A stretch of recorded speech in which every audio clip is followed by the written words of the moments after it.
Tu viens de faire le test de ton message contraignant. Et si ce n'est pas le cas, je t'invite à découvrir ton message préférentiel via le lien en description. Si c'est le cas, te voilà avec comme compagnon principal le message « Sois fort ». Alors découvrons ensemble pourquoi et comment lutter contre les effets indésirables de ce message, une réactivité émotionnelle faible face aux situations, un isolement personnel et les conséquences physiques et mentales qui en découlent, une fatigue importante. Bonjour et bienvenue dans Coach by Will, l'ami de ton potentiel.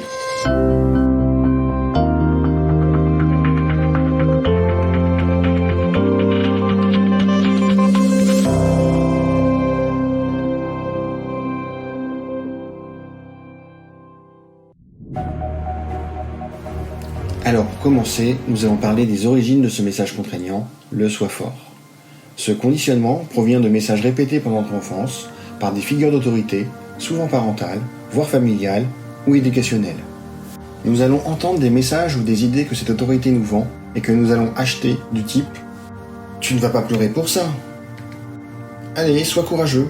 « Il n'y a aucune raison d'avoir peur. »« Tu n'as pas mal. » « Je ne veux pas te voir pleurer. » Allez, d'autres enfants sont plus malheureux que toi, hein. La vie est dure, qu'est-ce que tu crois? Et donc, même formulées sans intention de nuire, ces petites phrases répétées nous ont intimés d'obéir pour nous conformer aux attentes dictées par l'autorité. En fait, dans un tel environnement, au fur et à mesure, notre mental s'est adapté. Il s'est conditionné pour éviter d'avoir à faire face à ce stress régulier qui agit sur nous, en interne, comme une condition nécessaire à remplir pour obtenir de la reconnaissance et surtout de l'amour.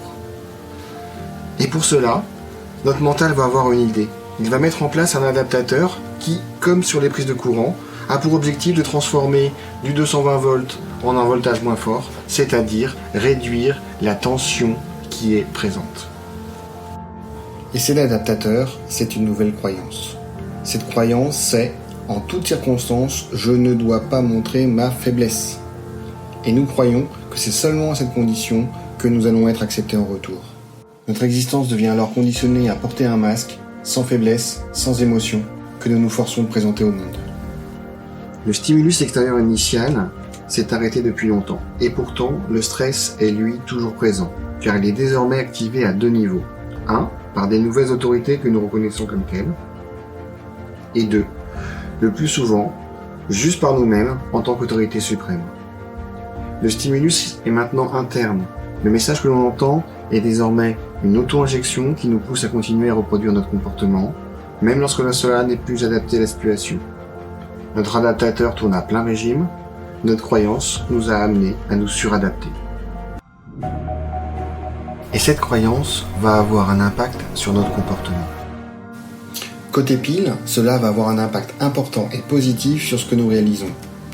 Nous sommes capables de rester calmes sous la pression, nous pouvons être perçus comme solides, débrouillards et autonomes, nous pouvons rester logiques même quand les autres paniquent, nous sommes capables de prendre des décisions désagréables sans état d'âme, tout en étant considérés par les autres comme justes et fiables. Côté face, ce message contraignant « Sois fort » qui nous impose de ne pas montrer de signes de faiblesse va nous amener à ignorer nos propres émotions, d'avancer quoi qu'il en coûte, d'être orienté résultat. L'échec n'est pas une option, ce n'est pas tolérable. Nous pouvons être perçus souvent comme indépendants, voire même détachés. Justement, ce titre froid et impénétrable, notre manque d'intelligence émotionnelle peut mettre mal à l'aise les autres. Et puis, on est réticent à demander de l'aide, qui couplé à cette exigence qui est importante, nous allons des fois mépriser les autres qui en demandent. Ce comportement et ce message répétés en boucle ont des conséquences sur nos émotions, notre mental ou notre physique. Nous gagnerions à nous reconnecter à nos émotions pour éviter de finir en burn-out, car ce que nous prenons pour de la maîtrise des émotions est en réalité la négation d'une fonction naturelle qui nous envoie des messages importants sur ce qui nous convient ou pas. À trop les ignorer, nous risquons de ne pas voir les signaux qui indiquent que la coupe est pleine.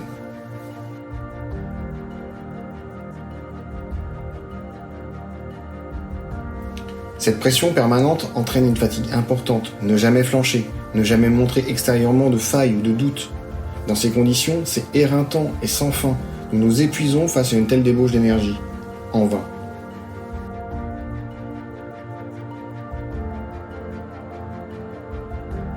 Du fait de cette pression de toujours cacher ses émotions, même positives, à nous-mêmes et aux autres, nous montrons toujours un masque, une façade.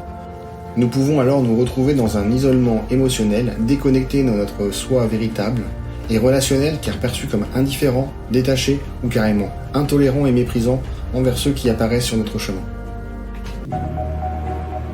Alors quelle solution pour diminuer ce stress face à ce message contraignant ? Comment passer du pilotage automatique inconscient à un pilotage manuel nourri de sens ? Tout d'abord, ce pilotage automatique est bénéfique et important car il est performant dans la plupart des situations. C'est rapide, c'est peu énergétique. Mais dans trop d'autres cas, ce pilotage automatique nous oblige à voir le monde selon un mode binaire, je suis fort ou je ne suis pas, qui nous engendre du stress. Et c'est à ce moment-là que nous allons choisir de passer en mode conscient, en reprenant la main sur le pilotage, afin de tenir le volant et de se réadapter de manière pragmatique à la situation rencontrée. Et pour cela, le reconditionnement consiste à passer de notre existence conditionnelle, j'existe si je suis sans aucune faiblesse, qui est remplie de stress, puisque dans l'impossibilité de respecter cette condition, à une existence inconditionnelle, remplie de libération, j'existe et j'exprime mes ressentis comme je suis. Ce reconditionnement passe par le remplacement de notre message contraignant par un message permissif. Donc il convient pour chacun d'entre nous de faire des choix conscients à travers des nouveaux messages permissifs, des messages que nous allons répéter encore et encore jusqu'à remplacer les messages contraignants lors des situations de stress. Ces messages peuvent être « je choisis d'écouter mes propres besoins »,« je me donne la permission d'avoir des émotions », je choisis d'être de plus en plus moi-même en exprimant ma vulnérabilité. Je suis un humain et non un robot. Seul on va plus vite, à plusieurs on va plus loin. Et maintenant que tu comprends pourquoi et comment ce message agit au fond de toi, va encore plus loin. Cette vidéo fait partie d'une série de 5 vidéos sur un message contraignant. Découvre et partage les 4 autres messages avec ton couple, ta famille, tes amis ou tes collègues. Et si tu veux connaître d'autres facettes de toi, des tests de personnalité sont disponibles sur le site coachbalwi.fr. Merci d'avoir regardé cette vidéo et à bientôt.